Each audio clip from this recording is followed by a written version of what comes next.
"Let me take a hot bath and I'll make your daughter walk," said the beggar to the millionaire. Richard Anderson was at the end of his patience when he heard the insistent knocking at the gate of the mansion. For 2 years, since the traumatic separation from his wife Jennifer, his daughter Emily hadn't taken a single step, remaining in absolute silence in the wheelchair that had become her personal prison. That's when he encountered a shabby young man at the entrance.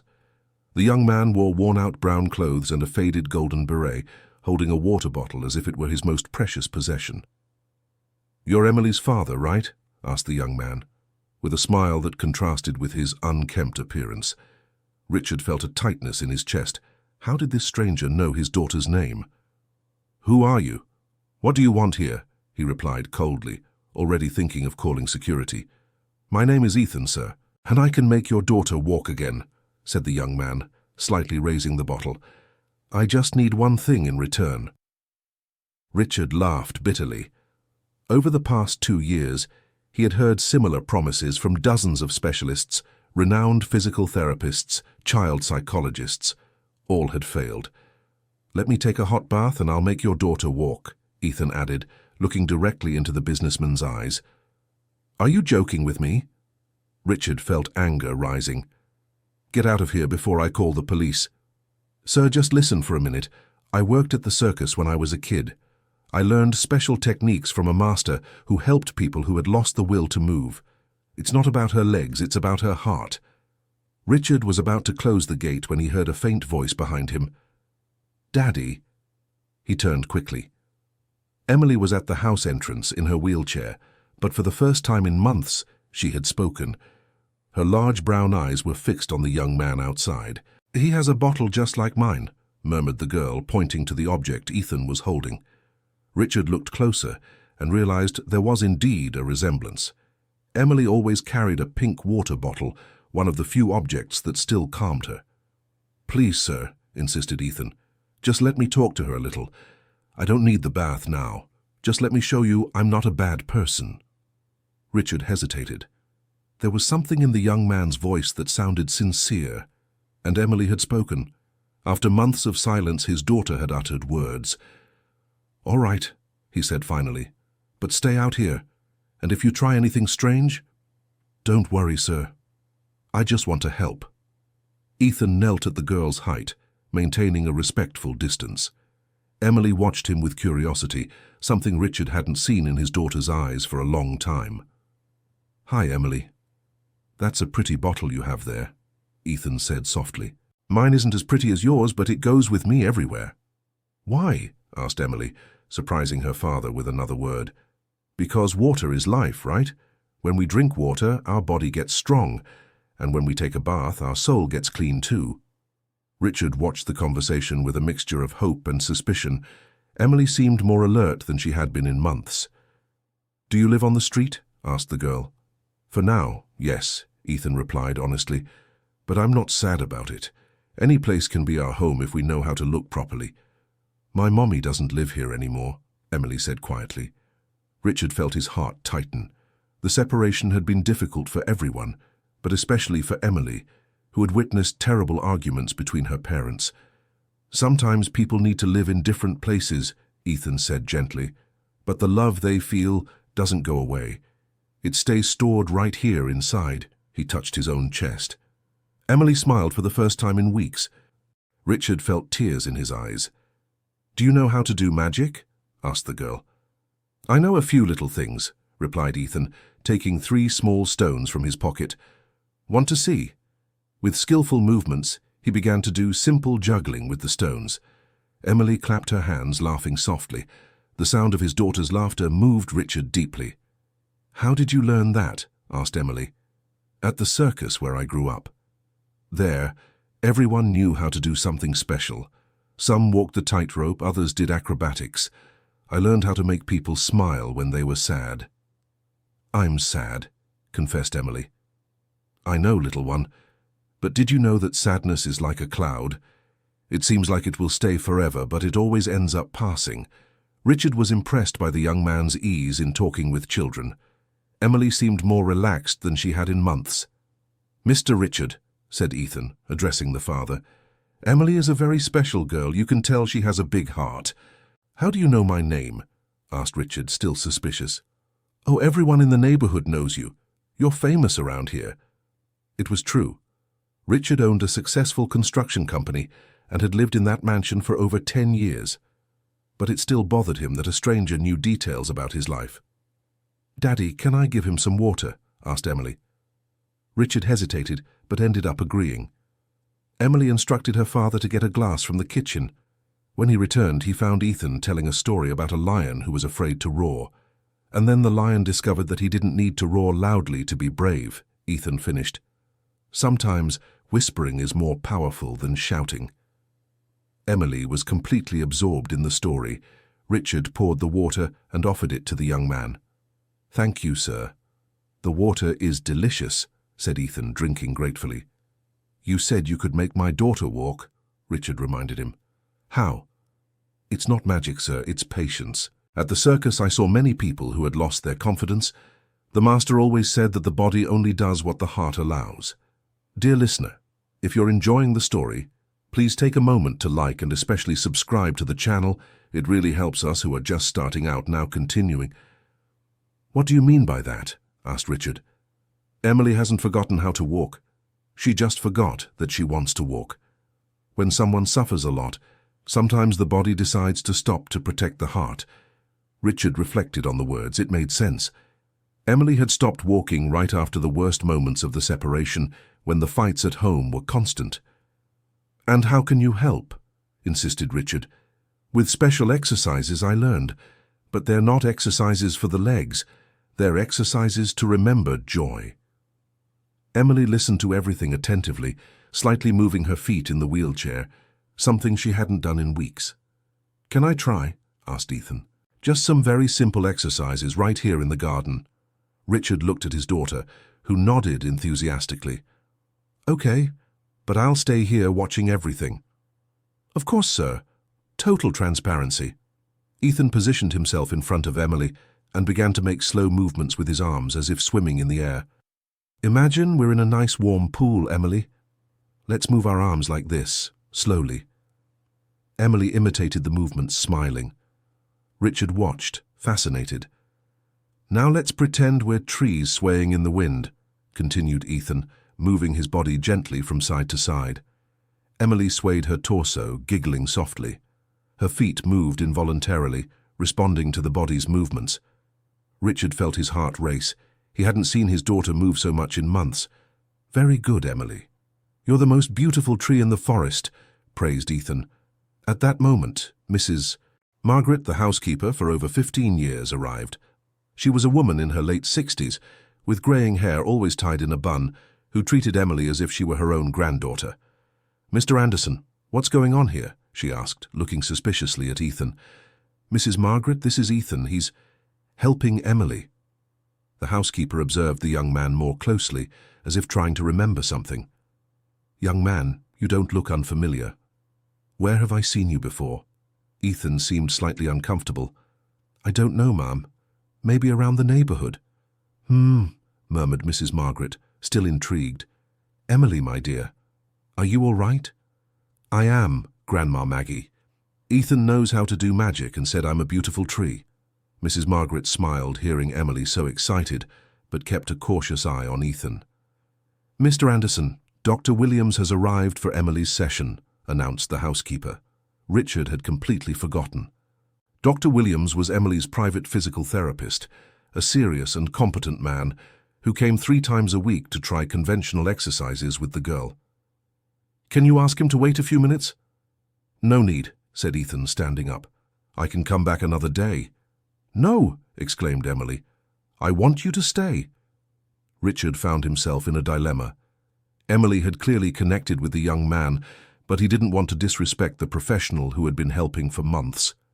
Can Ethan stay and watch? Richard asked Dr. Williams, who had just arrived.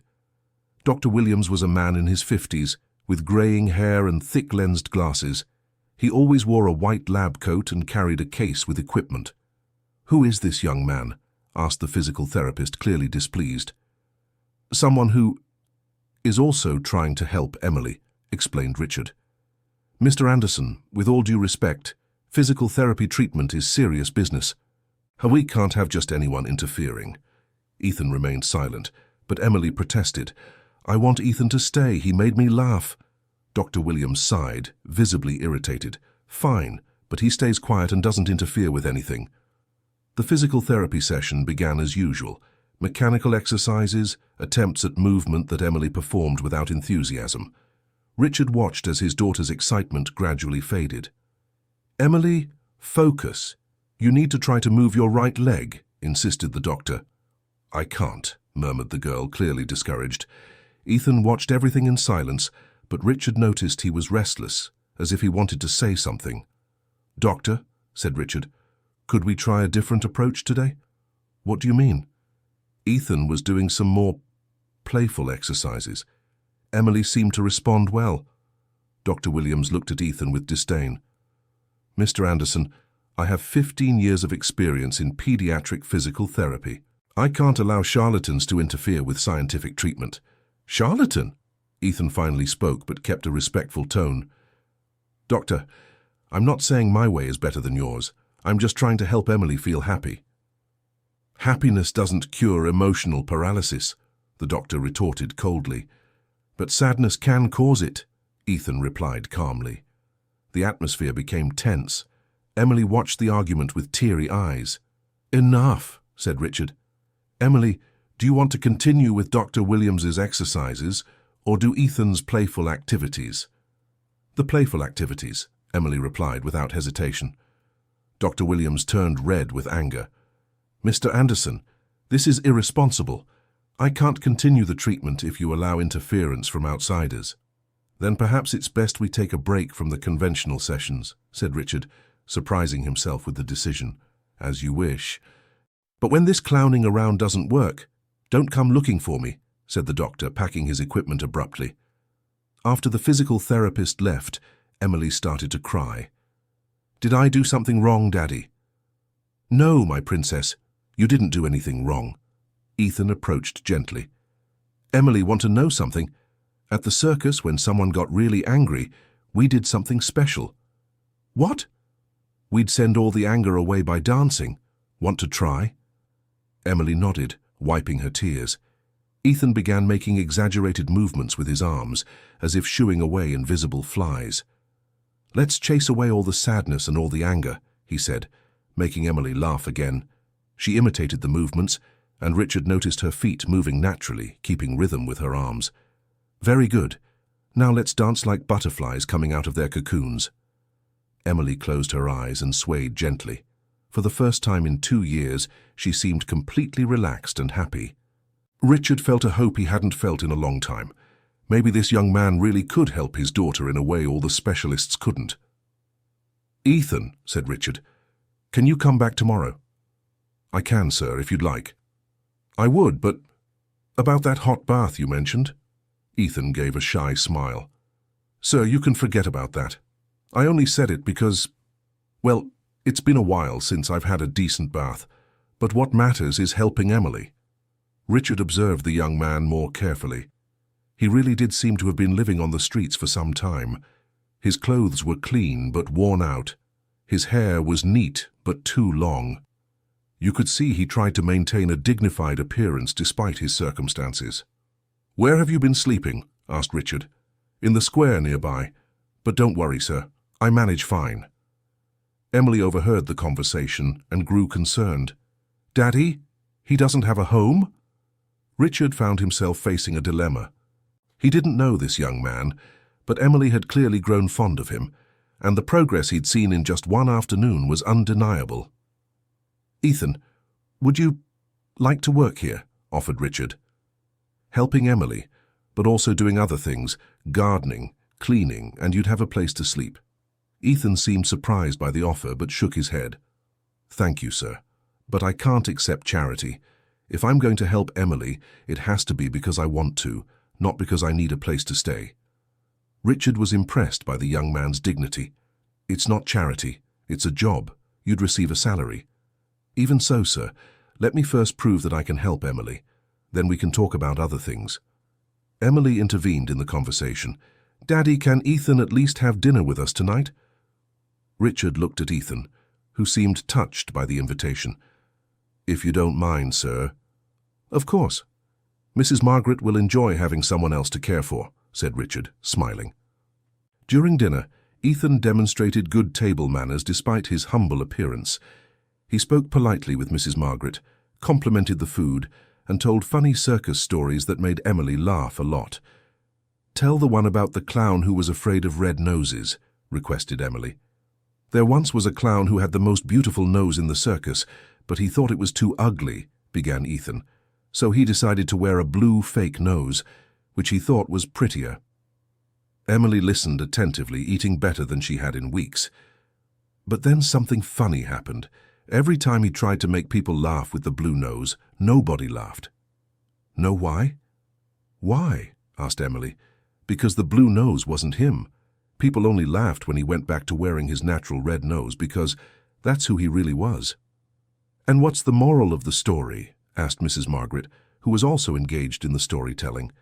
"So that we're only happy when we accept who we really are," replied Ethan, glancing subtly at Emily. Richard noticed the subtle message. Ethan was trying to help Emily accept her current situation so she could overcome it. After dinner, as Ethan was getting ready to leave, Emily asked a question that surprised everyone. "Ethan, do you have a family?" The young man hesitated for a moment. "I did, little one. My mother passed away a few years ago. It was just the two of us." "Are you alone like me?" asked Emily. "Sometimes we feel alone even when there are people around, right?" Ethan replied gently. Emily nodded, understanding more than would be expected for her age. "But today I didn't feel alone," she said. Richard felt a lump in his throat. His daughter had put into words something he didn't know she felt. Despite all the love and care she received, Emily felt lonely. "Ethan," Richard said as they were saying goodbye at the gate. "Thank you very much for what you did today. I'm the one who should thank you, sir. It had been a while since I felt useful. Can you come back tomorrow? Emily will be waiting." "Yes, I can. And, sir, thank you for giving me a chance. I know it wasn't easy to trust a stranger." After Ethan left, Richard became thoughtful. There was something about the young man that intrigued him. He was polite, intelligent, clearly well-educated. How had he ended up living on the streets? "Mr. Richard," said Mrs. Margaret, approaching, "I still think I've seen that boy somewhere before." "Where could it be?" "I can't remember, but it feels like it was a long time ago." Richard decided not to worry too much about it for now. The important thing was that Emily had seemed more cheerful in one day than in months of conventional treatment. That night, when he went to say goodnight to Emily, she made an unusual request. "Daddy, can I sleep without the chair next to the bed tonight?" Richard was surprised. Emily always insisted on keeping the wheelchair very close, as if it were a safe harbor. "Are you sure?" "Yes." Ethan said that sometimes we need to trust that everything will be okay. Richard moved the chair away, and Emily slept peacefully for the first time in weeks. The next day, Ethan returned punctually. He had some colorful objects in his backpack: scarves, small balls, a rope. "I brought some things to do different exercises," he explained to Richard. "What exactly do you plan to do?" "Trust and coordination exercises. At the circus, before anyone learns to do acrobatics, they need to learn to trust their own body." Emily was eager to start. Ethan spread the colorful scarves on the garden floor. "Emily, let's play a game. Each color represents a feeling. Red is courage, blue is calm, yellow is joy. You'll choose a color, and we'll do movements that represent that feeling." Emily chose yellow. Ethan started jumping in place, making joyful movements with his arms. Emily laughed and tried to imitate him moving in her chair. "Now let's pretend we're jumping in puddles," said Ethan. Emily closed her eyes and imagined the game, moving her arms as if protecting herself from splashes. Her feet moved involuntarily as if they were actually touching the water. Richard watched, fascinated. Emily was using muscles she hadn't used in months. "Very good. Now let's play sculpture," said Ethan. "I'll be the sculptor and you'll be my work of art. You move your arms and legs the way I ask, okay?" Emily nodded, excited. "Raise your right arm high, as if you're reaching for a star," Ethan instructed. Emily raised her arm, smiling. Now move your left foot as if you're pushing away a small stone. Emily looked at her own foot and, with concentration, managed to move it slightly. Richard held his breath. Perfect. You're the most beautiful sculpture I've ever made. Emily laughed, radiant. Richard realized that his daughter was reconnecting with her own body in a natural and fun way. Dear listener, if you're enjoying the story, please take a moment to like and especially subscribe to the channel. It really helps us who are just starting out. Now continuing. Over the following days, Ethan established a routine.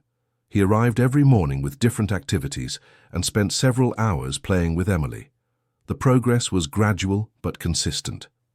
Emily began moving her feet more frequently, laughing more, talking more. Richard noticed she was also eating better and sleeping peacefully. But on the 5th day, something happened that would change everything. Richard was in his office when he heard shouts coming from the garden. He ran outside and found an elegant woman arguing with Ethan while Emily cried in her chair. It was Jennifer, his ex-wife. "How dare you let a beggar play with our daughter?" shouted Jennifer, visibly furious. "Jennifer, calm down." "Let me explain," said Richard, trying to defuse the situation. "Explain what? That you've completely lost your mind?" Jennifer pointed at Ethan. "Who is this man? What is he doing here?"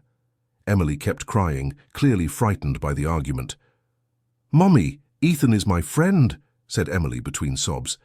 "Emily, you don't understand. This man could be dangerous," said Jennifer, approaching her daughter. "No, he's not dangerous. He teaches me cool things," protested Emily. Ethan remained silent, but Richard noticed he was uncomfortable with the situation. "Mom," Ethan finally said, "I understand your concern. Any mother would be worried, but I would never harm Emily." "How can I be sure of that? I don't know you," retorted Jennifer. "Jennifer," Richard intervened, "Emily is getting better. She's more lively, moving more." "Moving?" Jennifer looked at her daughter carefully. "Emily, can you move your legs?" Emily nodded, tears still in her eyes. "Show Mommy." Emily hesitated, looking at Ethan for encouragement. He smiled and gave a gentle nod. Emily managed to move both feet, making small movements. Jennifer was speechless. "How? When?" "Over the past few days," explained Richard. "Ethan has been helping her with different exercises." Jennifer looked at Ethan with a mix of surprise and suspicion. "What kind of exercises?" Ethan patiently explained his approach, talking about playful exercises and the importance of working on the emotional aspect along with the physical. "And where did you learn that?" asked Jennifer. "At the circus where I grew up, Ma'am. There were many people there who needed to overcome fears and limitations." Jennifer remained silent for a few moments, observing her daughter. "Emily," she finally said, "are you happy?" "I am, Mommy. Ethan is nice. He tells stories and plays with me." Jennifer sighed, clearly conflicted. "Richard, I need to talk to you, alone." Richard looked at Ethan.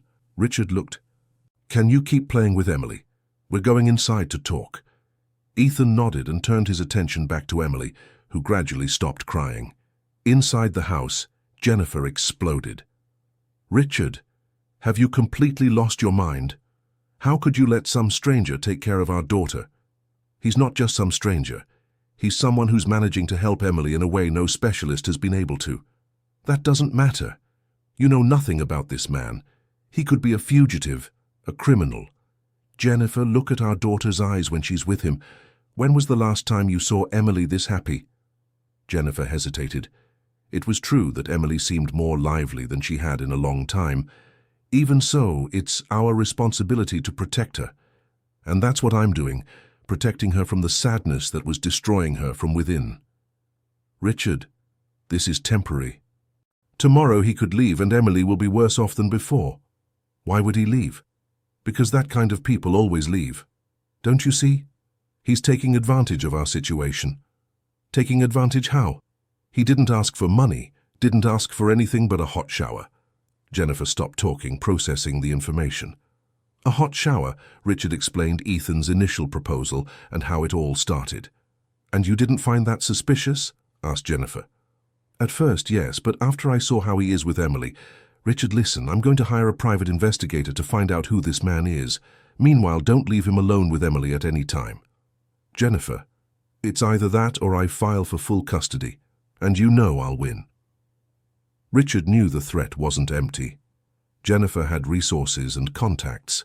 If she wanted to complicate things legally, she could do it.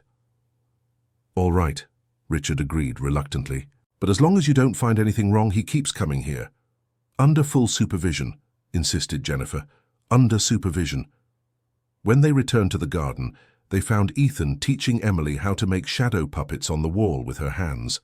Emily was laughing, trying to make the shape of a rabbit. Emily, said Jennifer, approaching. Mommy has to go now, but I'll be back tomorrow to play with you too. You're going to play with us, Mommy? Asked Emily excitedly. Yes, my love. Ethan noticed the tension in the air and politely said goodbye. Mr. Richard, should I come tomorrow at the same time? Richard looked at Jennifer, who nodded stiffly. Yes, come.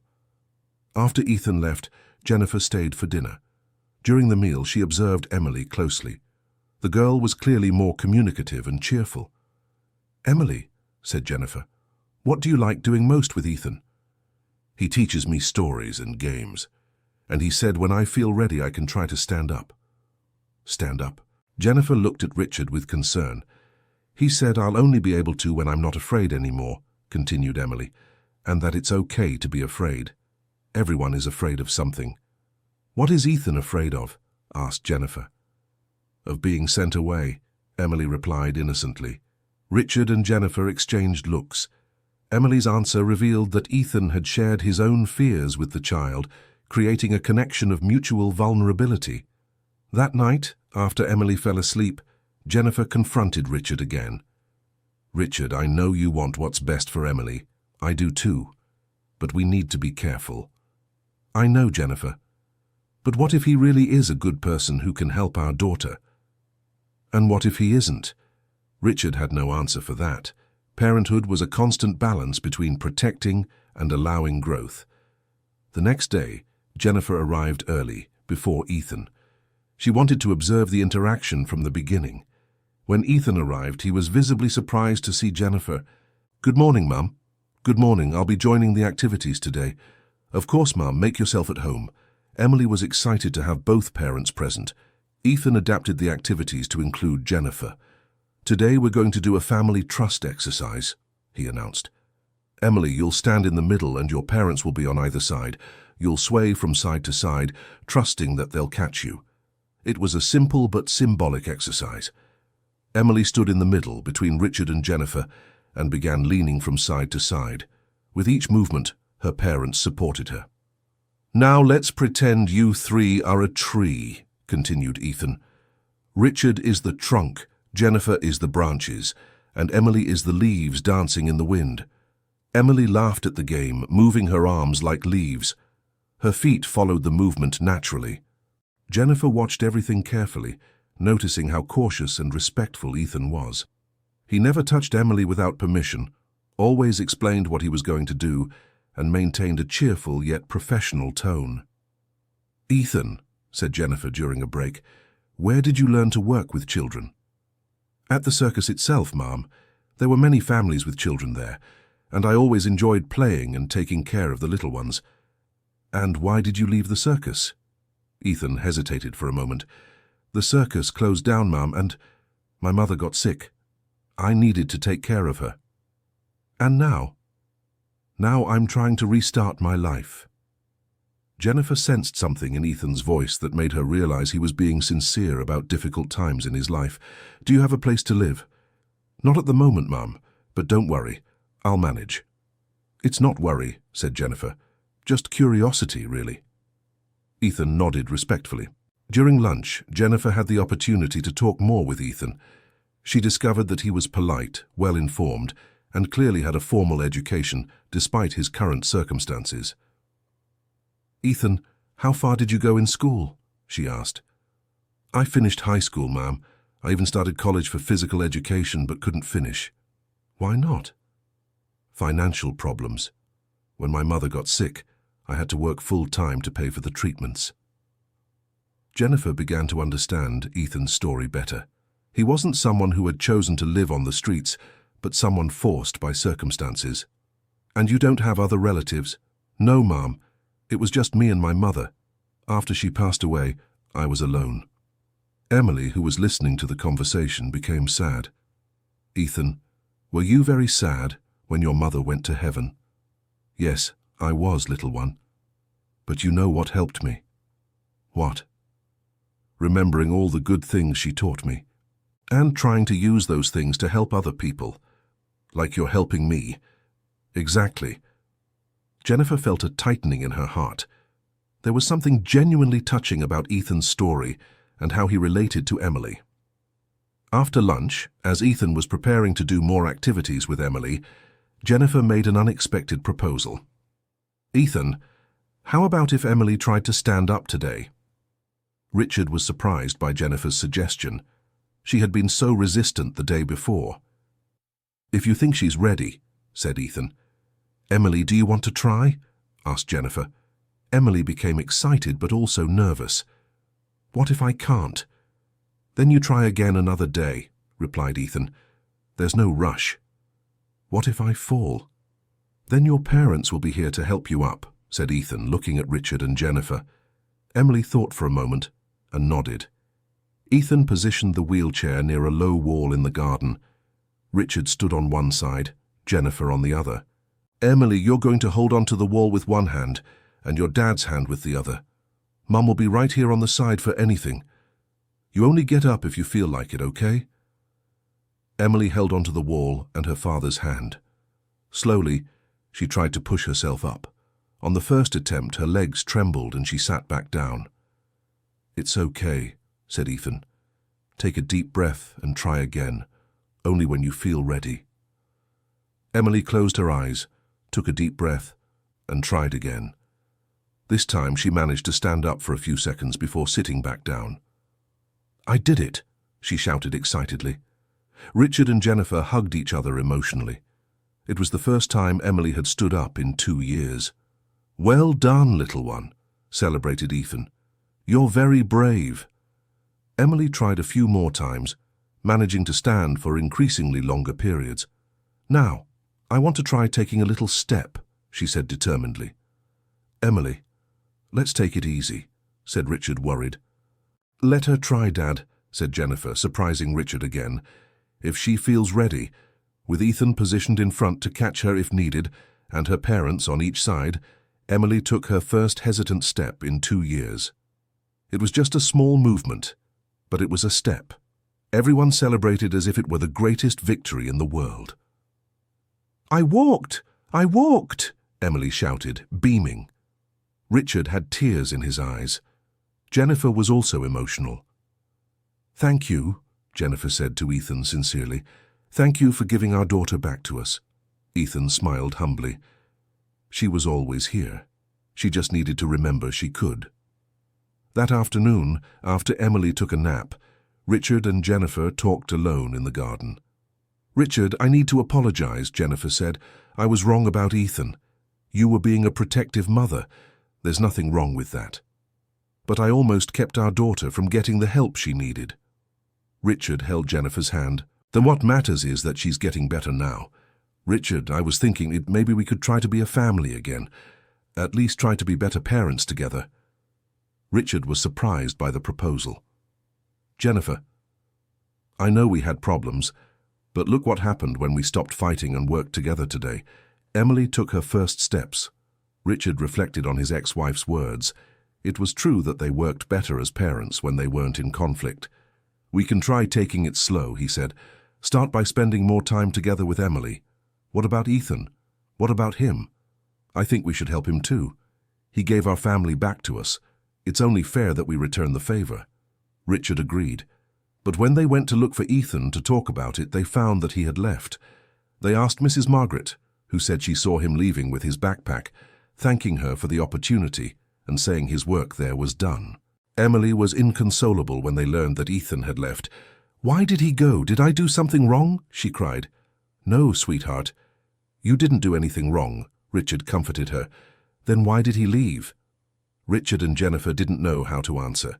They also didn't understand why Ethan had left just when everything was going well. Maybe he thought he wasn't needed anymore, Jennifer suggested. But I still need him. I want to play with him more, Emily protested. Richard decided to look for Ethan in the square where he said he slept, but when he got there, no one knew him or had seen a young man with that description. It was as if Ethan had simply disappeared. In the following days, Emily regressed a bit. She could stand and take a few steps, but she was clearly sad about Ethan's absence. "Daddy, is Ethan coming back?" she asked every day. "I don't know, Princess, but what he taught you is still here inside you." Richard touched his daughter's chest. "But I miss him." Richard missed him too. Ethan had come into their lives like a guardian angel and left without a trace. A week later, when Richard came home from work, he found Mrs. Margaret very agitated.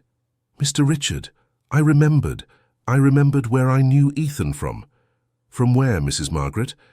"He's Patricia's son, the cook who worked here a few years ago." Richard was shocked. Patricia had been the house cook when Emily was a baby, a wonderful woman who made delicious food and was very affectionate with little Emily. "But wasn't Patricia fired for stealing money?" Richard asked, trying to remember. "She was, but I never believed she stole.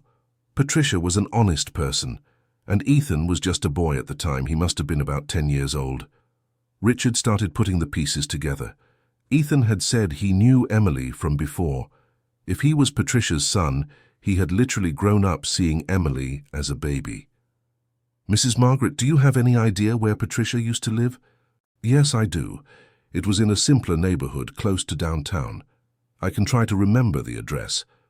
Richard Anderson decided to investigate. The next day, with Mrs. Margaret's help, he managed to locate Patricia's former residence.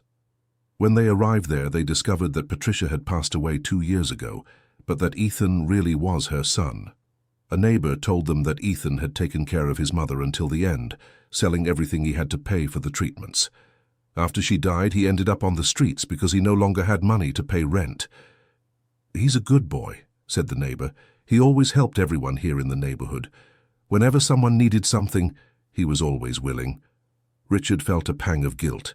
Patricia had been unfairly dismissed, and as a result, Ethan had suffered the consequences. "Do you know where he is now?" asked Richard. "No, sir. It's been a few days since anyone has seen him around here, but he always comes back. This is where he knows everyone." Richard left his phone number with the neighbor, asking her to call if Ethan showed up. When he returned home, he told everything to Jennifer and Emily. "So Ethan has been our friend since I was a baby?" asked Emily, fascinated. "It seems so, Princess." "That's why he knew how to play so well with me." Richard realized that Ethan had returned to their lives driven by a feeling of old gratitude and affection. He had seen an opportunity to repay the kindness his mother had received while working for the family. But why had he left just when things were getting better? Dear listener, if you're enjoying the story, take a moment to like and especially subscribe to the channel. It really helps us who are just starting out. Now continuing. The answer came a few days later, when Richard was looking for some old documents in the attic and found a box with papers from the employees who had worked in the house. Among the documents, he found Patricia's file and the circumstances of her dismissal. Richard was shocked to discover that the money that had disappeared was found days later in the office safe, where he himself had stored it and forgotten. Patricia had been unfairly dismissed. Richard had ruined the life of an honest family over a misunderstanding. The guilt he felt was overwhelming. Patricia had lost her job due to his mistake, faced financial difficulties that likely contributed to her health problems, and Ethan had ended up on the streets as a consequence of all this. Richard understood why Ethan had left.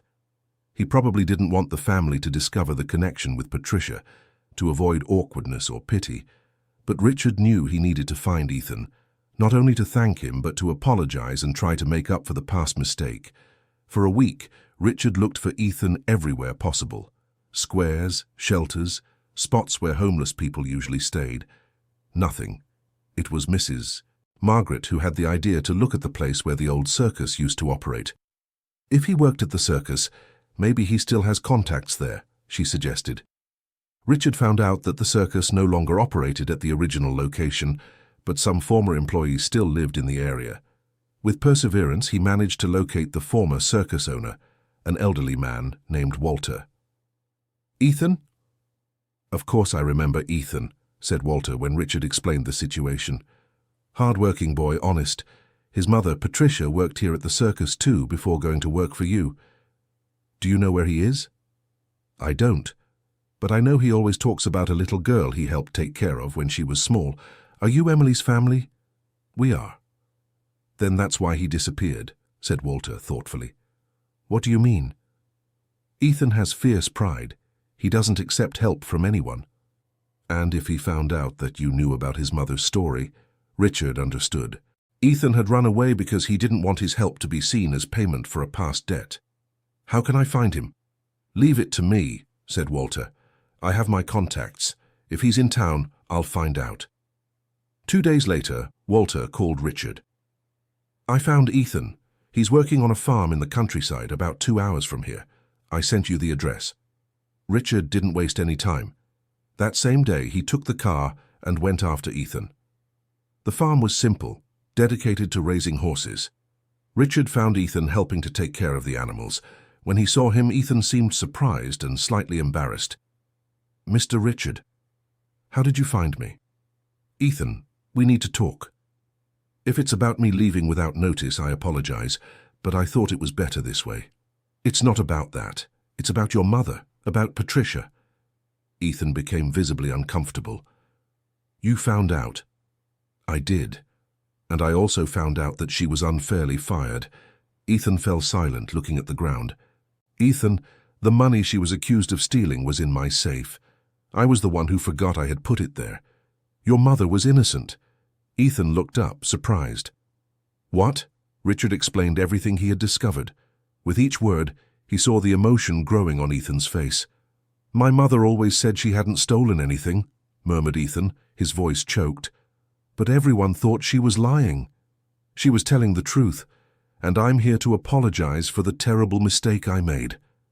Ethan remained silent for a few moments, processing the information. "Mr. Richard, thank you for coming to tell me this. But the past is in the past. There's no way to change what happened." "Yes, there is, Ethan. I can try to repair the damage I caused, and you can be part of Emily's life again." "I can't accept charity, sir." "It's not charity. It's justice. And Emily misses you very much." Richard told how Emily had regressed a bit after his departure, how she asked about him every day. "Ethan, you saved my daughter. You brought her back to life, and now she needs you to keep getting better." "Sir, besides, Jennifer and I are trying to rebuild our family, and we'd like you to be part of it." Ethan was surprised by the words. "What do you mean?" "We're offering a partnership. We want to open a children's rehabilitation center that uses alternative methods like yours. You would be the technical director." Ethan seemed shocked by the proposal. "Mr. Richard, I don't even have a complete education. You have something more important than education. You have a gift, and we can fund a specialization for you." "I don't know what to say." "Say yes. Come back home, Ethan. Your family is waiting for you." Ethan felt tears in his eyes. The word family touched his heart deeply. "Is Emily really asking about me?" "Every day, she says she wants to show you how she's walking better." "She's walking?" "With help, yes, but she needs you to have the confidence to walk alone." Ethan took a deep breath. "Okay, I'll come back." The trip back was emotional. Ethan told more about his childhood in the circus, about how he had learned the techniques he used with Emily, about the difficult recent years taking care of his mother. Richard, in turn, spoke about the guilt he felt, about how Emily had changed his life perspective, about the plans for the rehabilitation center. "Ethan, one thing I don't understand," said Richard during the trip. "Why did you ask for a hot bath that first day?" Ethan laughed a little. "Mr. Richard, I had just arrived in town after weeks on the road. I hadn't had a decent bath in days. When I knocked on the door of the house, the first thing I thought was how good it would be to get properly cleaned up before trying to help Emily." "So there was nothing mystical or special about it?" "No, sir. It was just a dirty boy wanting a shower." Ethan laughed. Richard laughed too. The simplicity of the situation contrasted with all the emotional complexity that followed. When they arrived at the mansion, Emily was in the garden with Jennifer. As soon as she saw Ethan getting out of the car, she shouted with joy, "Ethan, you're back!" She tried to get up from the chair by herself, but she still couldn't without support. "Easy there, little one," said Ethan, approaching. "Let me help you." With Ethan's support, Emily managed to stand up and took a few steps toward him. "Look at that, you're walking," Ethan celebrated. "I practiced every day to show you," said Emily, proudly. Jennifer approached, smiling. "Ethan, I'm so glad you're back." Emily was inconsolable. "Thank you for letting me come back, Mum. No need to thank me. You're part of this family now." During dinner, Richard and Jennifer explained to Emily and Mrs. Margaret about the discovery of Ethan and Patricia's true story. "So Ethan's mom worked here when I was a baby?" asked Emily. "Yes, she did. And she took very good care of you," Mrs. Margaret told her. "So Ethan already knew me before I knew him?" "Yes, he did. And he always liked you very much," said Ethan. Emily was excited by the revelation. "Now are you going to live here forever?" "If you want me to, yes." "I do," exclaimed Emily. Richard smiled, seeing his daughter's happiness. "Ethan, that hot shower you asked for on the first day," said Richard. "Do you still want it?" Ethan laughed. "Mr. Richard, it's been so long that I've taken several showers since then. But the first official shower as a member of this family hasn't happened yet," Richard insisted. "Dad's right," Emily agreed. "You need to take a bath in our big tub." Ethan was touched by the symbolic gesture. "All right, but only if afterward you help me pick a room." "How about the room next to mine?" suggested Emily. And so Ethan finally took the hot shower he had asked for weeks ago. But now he wasn't a beggar asking for dignity anymore. He was a family member preparing to start a new life. That night, when Richard went to say goodnight to Emily, she made an observation that moved him deeply. "Dad, now our family is complete again." "What do you mean, Princess?" "Before it was just me, you, Mom, and Grandma Maggie. Then you separated and it was broken. Now there's Ethan. You two are friends again, and our family is even bigger than before." Richard realized that from Emily's childlike perspective, the family hadn't just come back together, but had grown and become stronger. In the following months, many things changed in everyone's lives. Emily continued to progress. With Ethan's help and the emotional support of her reunited parents, she gradually regained her ability to walk, first with support, then on her own, and finally running through the garden like any child her age. Richard and Jennifer worked through their differences with the help of couples therapy. They realized that many of their marriage problems came from the stress and frustration with Emily's situation. As she improved, they managed to reconnect as a couple. Ethan enrolled in a course specializing in pediatric physical therapy, funded by Richard. At the same time, he started working on the Children's Rehabilitation Center project. Mrs. Margaret was overjoyed to have the house full of life and happiness again. She became Ethan's confidant, telling stories about Patricia and helping him process the loss of his mother. The Rehabilitation Center was inaugurated a year later on a property near the mansion. It was a spacious and colorful space where children with motor and emotional challenges could recover through playful and creative activities. Ethan became the main coordinator, applying the methods he had learned at the circus adapted for medical rehabilitation. The success was immediate, and soon there was a waiting list of families wanting to bring their children to the center. Emily became a kind of ambassador for the project. Whenever new children arrived, she made sure to tell her own story of overcoming, showing that it was possible to walk again and be happy. 2 years after the first meeting between Ethan and Richard, the family organized a special party in the mansion's garden. It was a double celebration, the 2nd anniversary of the Rehabilitation Center and the 1st anniversary of Richard and Jennifer's new marriage. Yes, they had decided to marry again, in a simple ceremony where Emily was the flower girl and Ethan was the best man. "Ethan," said Richard during the party, "do you remember what you said that first day?" "What, sir?" "That by letting you take a hot shower, you would make Emily walk." "Yes, I remember. You kept your promise. But you did much more than that. You taught us that sometimes healing comes from where we least expect it." Ethan smiled, watching Emily playing with other children from the center. She ran, jumped, laughed. It was hard to believe that she had once spent 2 years without taking a step. "Mr. Richard, can I say something?" "Of course. I'm the one who has to thank you. When I arrived at that door, I was lost, without direction.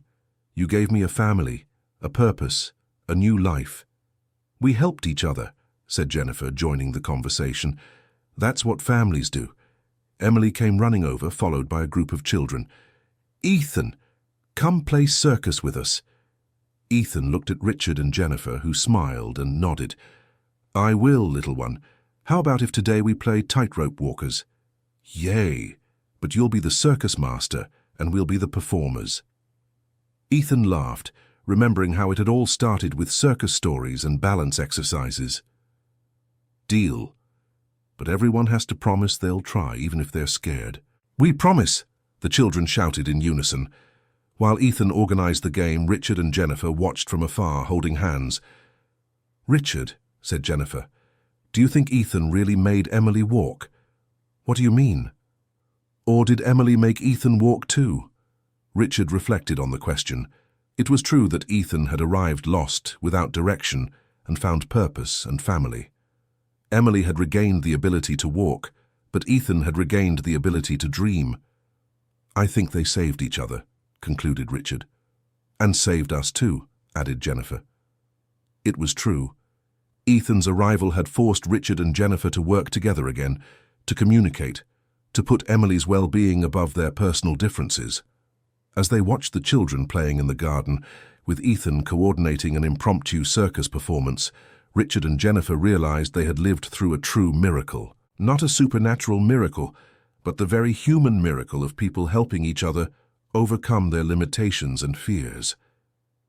Emily hadn't just started walking again. She had learned that she could trust again, that she could be happy, that her family could be strong and united. Richard hadn't just regained his daughter, he had regained his wife, his family, and discovered a new purpose in helping other families through the rehabilitation center. Jennifer hadn't just reconciled with her husband. She had learned the importance of teamwork, of not letting pride harm what really matters, and Ethan hadn't just found a home. He had found a calling, a family, and the peace of knowing he had honored his mother's memory in the best way possible. "Look," shouted Emily from the middle of the garden, "I can walk on the tightrope." She was walking on a low rope that Ethan had stretched between 2 trees, with her arms open to maintain balance. Richard and Jennifer ran closer, ready to catch her if needed. "Be very careful, Emily," shouted Richard. "Relax, Dad. Ethan said if I believe I can do it, I can," replied Emily, focused. And she did it. She crossed the rope from one end to the other, to everyone's applause. "And now?" asked Emily to Ethan. "What else can you teach me?" Ethan smiled, looking at the girl who had become his sister in heart, at Richard and Jennifer, who had become his adoptive parents, at Mrs. Margaret, who had become his loving grandmother. "Now, little one, we learn together, because the best part of life is when we can share what we know and learn new things with those we love." Emily ran to hug Ethan, followed by Richard, Jennifer, and Mrs. Margaret. It was a group hug from a family that had found each other in an unexpected and wonderful way. At that moment, watching the sun set over the garden where it all began, Richard remembered the words Ethan had said on the first day. "Let me take a hot shower, and I'll make your daughter walk." The promise had been fulfilled in a much deeper way than anyone could have imagined. Emily hadn't just physically started walking again. She had started walking through life with joy, confidence, and love. And the whole family had learned that sometimes the greatest miracles come disguised as simple people, asking for simple things, offering gifts that can't be bought with money. The hot shower Ethan had asked for on the first day was never about hot water. It was about dignity, acceptance, and the chance to use his gifts to help someone. And Emily's ability to walk was never just about legs that work. It was about a heart that believes again that it's worth trying. End of story. So, dear listener, what did you think of this story of overcoming and family love? Do you believe that sometimes miracles come to us in the simplest forms? Tell us in the comments which part moved you the most, and if you've ever experienced a similar situation where someone came into your life to help you when you needed it most. Don't forget to leave your like and subscribe to the channel so you don't miss other touching stories like this one.